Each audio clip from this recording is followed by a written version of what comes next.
You know, when you see a flag, you see a piece of cloth.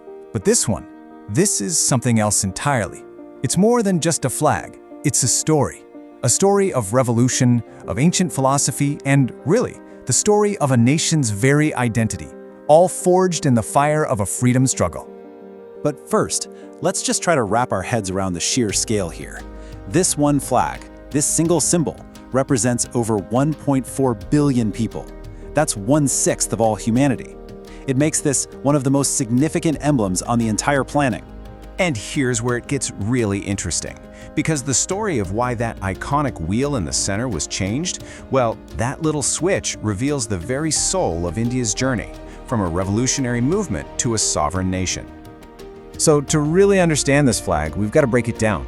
Let's start with the most obvious part, those 3 color bands.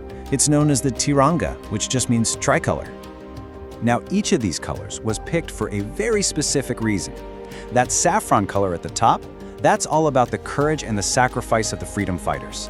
The white in the middle, that stands for truth and peace, which, was the absolute core of Mahatma Gandhi's philosophy. And the green at the bottom symbolizes faith and prosperity, rooting the whole nation in its fertile land. So when you put them together, the way they're arranged tells this incredibly powerful story. It's like a roadmap, right? India's journey starts with sacrifice, it's guided by truth, and it's all aiming for a future of prosperity. A whole national vision woven right into 3 stripes. Okay, now let's get to the main event, the real heart of the flag. That navy blue wheel, it's the most distinct part and it holds the deepest meaning, and definitely the most surprising story. This is the Ashoka Chakra, or the Wheel of Dharma, and this thing is old. We're talking 2,300 years old, from the time of Emperor Ashoka. He was this ruler who, after a really brutal war, just completely renounced violence and took up a path of peace.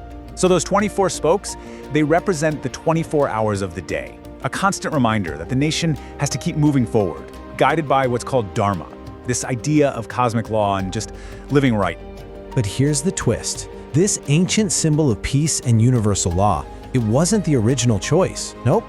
It actually replaced something far more immediate, a symbol that stood for the grit and the struggle of the independence movement itself. And this was it. This was the original heart of the flag, the charkha, or the spinning wheel. For Gandhi, this simple little tool was a weapon. It was the symbol of Swadeshi, or economic self-reliance, a powerful call for Indians to make their own cloth and literally break the economic chains of the British Empire. It was the people's struggle personified. So just look at this comparison for a second. On one side, you have the charkha, the symbol of a very specific, modern revolution against a colonial power. And on the other, the Ashoka Chakra, a timeless, universal symbol of progress and righteousness. That choice to switch from one to the other, that's what marked the flag's transformation from a banner of protest to the official emblem of a new sovereign nation. But this transformation wasn't easy.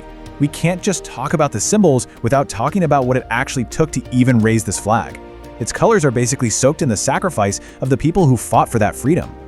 I mean, just think about this. For decades under British rule, simply showing this flag was a crime. It was seen as a direct challenge to the entire empire. And we're not talking about a slap on the wrist. It was considered an act of sedition. People were risking their freedom, their jobs, their safety, just to hoist these 3 colors.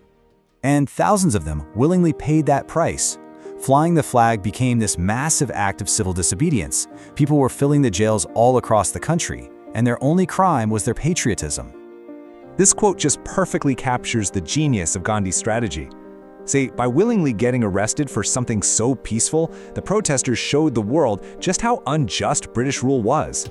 They proved that real power isn't in force, it's in the moral courage to stand up for what you believe in. So all of that history, all that sacrifice, it forged a symbol that has a huge job to do today. Unite one of the most diverse populations on Earth. The sheer complexity this flag represents is just staggering. India is home to every major religion, hundreds of languages, and countless different cultures. So how can one symbol possibly speak to every single one of them? Well, the answer lies in its universal values. See, the flag doesn't represent a single religion or ethnic group. It stands for courage, truth, prosperity, righteousness, and progress, ideals that can resonate with every single Indian, no matter what their background is. So that's the crucial point here, this incredible journey. The flag transformed from a dangerous, illegal object of rebellion into a cherished national icon, a symbol of freedom that was earned, not just given. In this story, it really makes you think about the symbols that define all of us, doesn't it? So, what about you? What symbol from your country's history do you feel best represents its values?